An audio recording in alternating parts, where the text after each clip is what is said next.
that if a shark begins to circle your position, stand your ground. Do not swim away. Do not act afraid.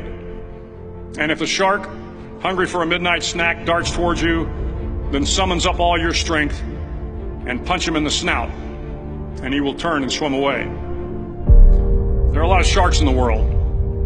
If you hope to complete the swim, you will have to deal with them. So if you want to change the world, don't back down from the sharks.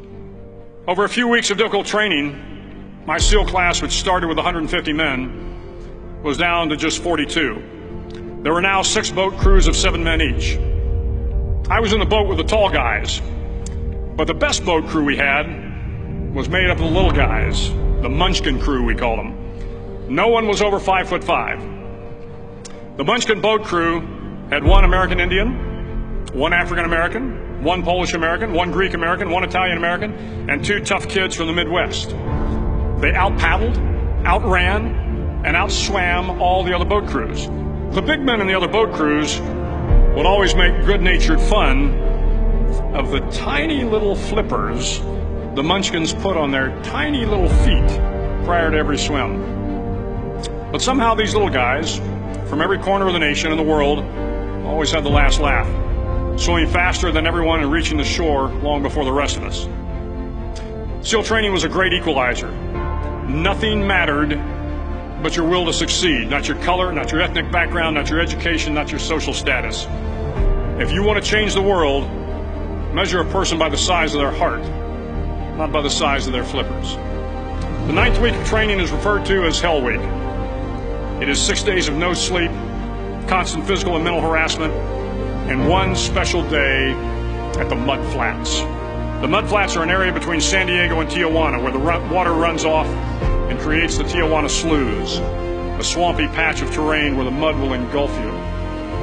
It is on Wednesday of Hell Week that you paddle down to the mud flats and spend the next 15 hours trying to survive the freezing cold, the howling wind, and the incessant pressure to quit from the instructors. As the sun began to set that Wednesday evening, my training class, having committed some egregious infraction of the rules, was ordered into the mud. The mud consumed each man till there was nothing visible but our heads.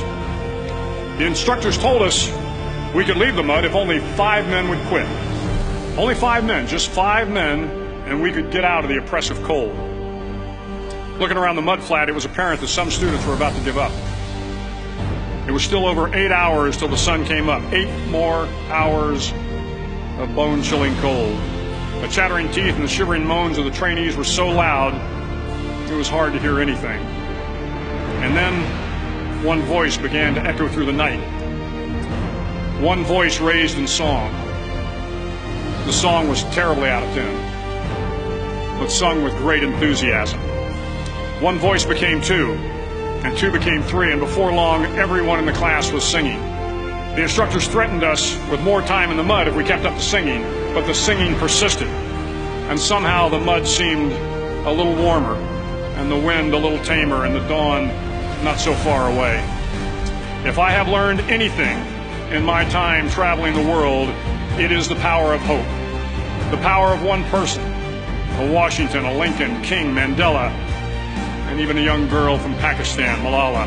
One person can change the world by giving people hope. So if you want to change the world, start each day with a task completed. Find someone to help you through life. Respect everyone. Know that life is not fair and that you will fail often. But if you take some risks, step up when the times are the toughest, face down the bullies, lift up the downtrodden, and never ever give up. If you do these things, the next generation and the generations that follow will live in a world far better than the one we have today. And what started here will indeed have changed the world for the better.